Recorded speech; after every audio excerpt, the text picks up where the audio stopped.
এবার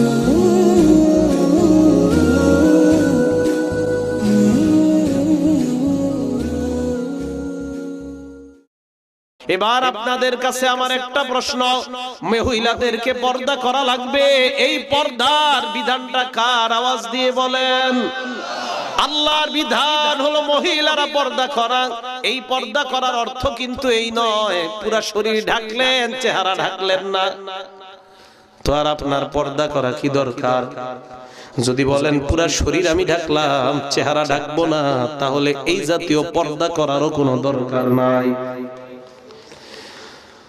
পর্দা করার মানে হলো আপনার চেহারাও ঢাকা লাগবে। হাদিস শোনাই, আম্মা জান আয়েশা সিদ্দিকা রাদিয়াল্লাহু তাআলা আনহা বলেন, পর্দার বিধান নাজিল হওয়ার পর কোন এক যুদ্ধে যাওয়ার সময় আল্লাহর নবী লটারি করলেন, লটারির মধ্যে আমার নাম উঠছে।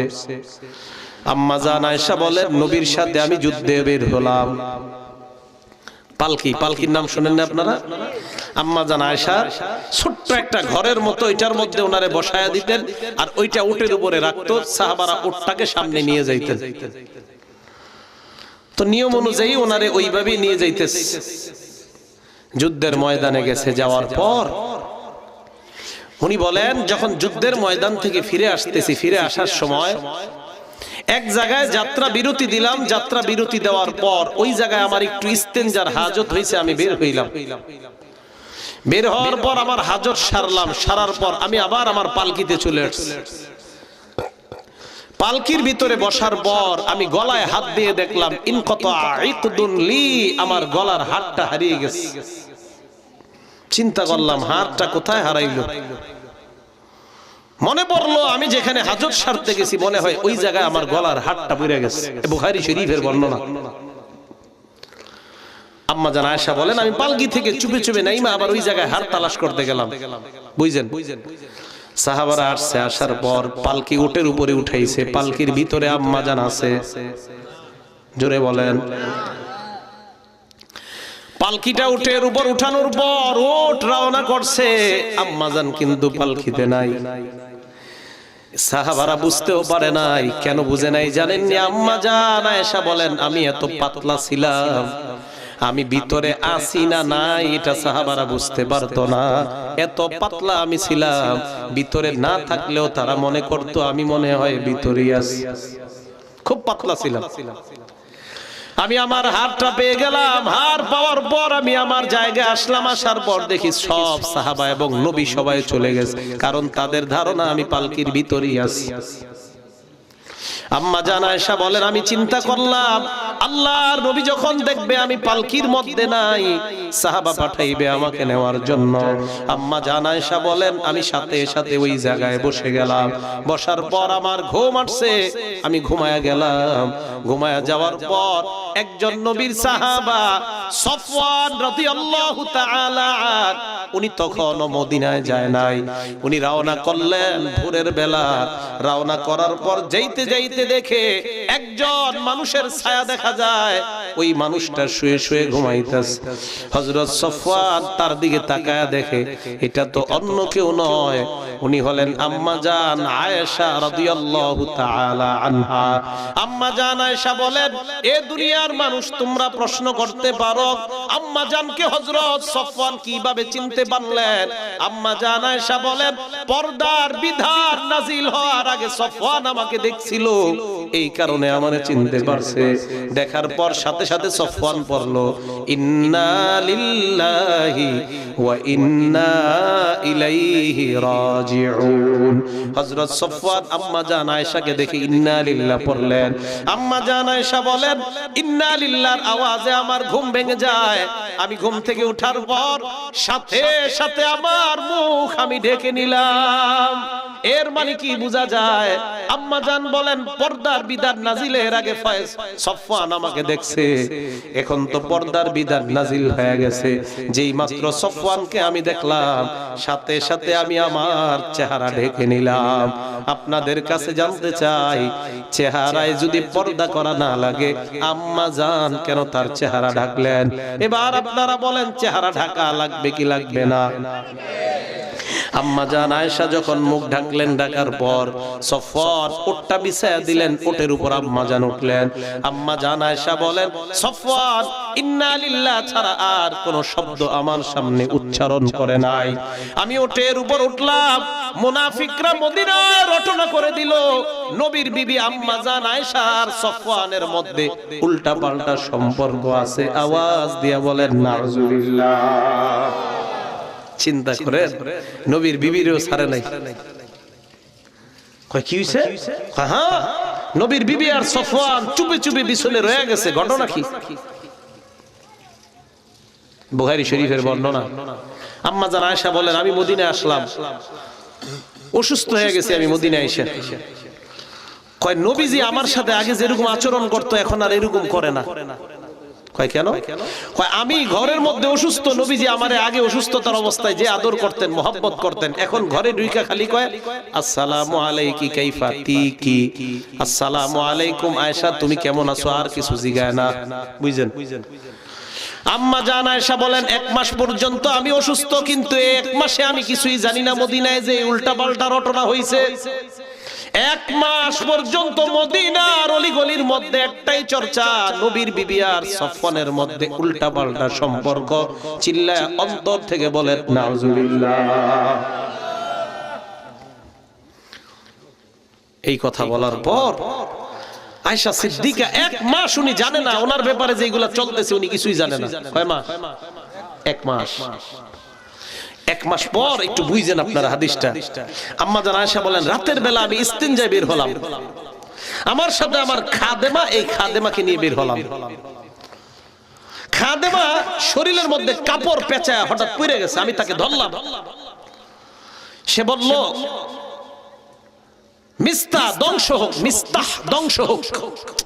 মিস্তাহ একজন সাহাবার নাম, উনি হলেন এই মহিলার ছেলে। আয়েশা সিদ্দিকা বলে, এই তুমি কি বললা, তোমার ছেলের জন্য বদদুয়া করলা, একজন বদরের সাহাবা, ওনার ব্যাপারে তুমি বদদুয়া করলা কেন? কয় সর্বনাশ আম্মা জান, আপনি কিছু জানেন না। কয় কি জানবো? কয় ইন্না লিল্লাহ, কিছু জানেন না। কয় কি জানবো? কয় গত 1 মাস যে আপনার বিরুদ্ধে উল্টা পাল্টা রটনা চলতেছে, এই রটনাকারীদের মধ্যে 2 জন মুসলমান আছে, এর মধ্যে আমার ছেলেও তো মিস্তাহ আছে। আম্মা জান কয় মানে কি? কয় মানে হলো আপনার আর সফওয়ানের মধ্যে নাকি উল্টা পাল্টা কি ঘটছে, এই চর্চা গত 1 মাস মদিনায়। খো নবী এই কারণে আমার সাথে এরকম ব্যবহার করে ঘরে ঢুইকা। বাসায় গেলেন, যাওয়ার পর বললেন, ইয়া রাসূলুল্লাহ অনুমতি দেন আমি আমার বাপের বাড়িতে যাবো। নবীর সাথে এই বিষয়ে কিছুই কয় না। নবীজি কয় যাও। আল্লাহ নবীর বিবিকে দিলেন, বাড়িতে গিয়ে দেখলেন আবু বকর উপরে বৈশা কোরআন শরীফ পড়ে আর ওনার আম্মা নিচে বসা। মাকে গিয়ে বললেন, আম্মা আমার ব্যাপারে এমন এমন কথা আপনি কি বলেন?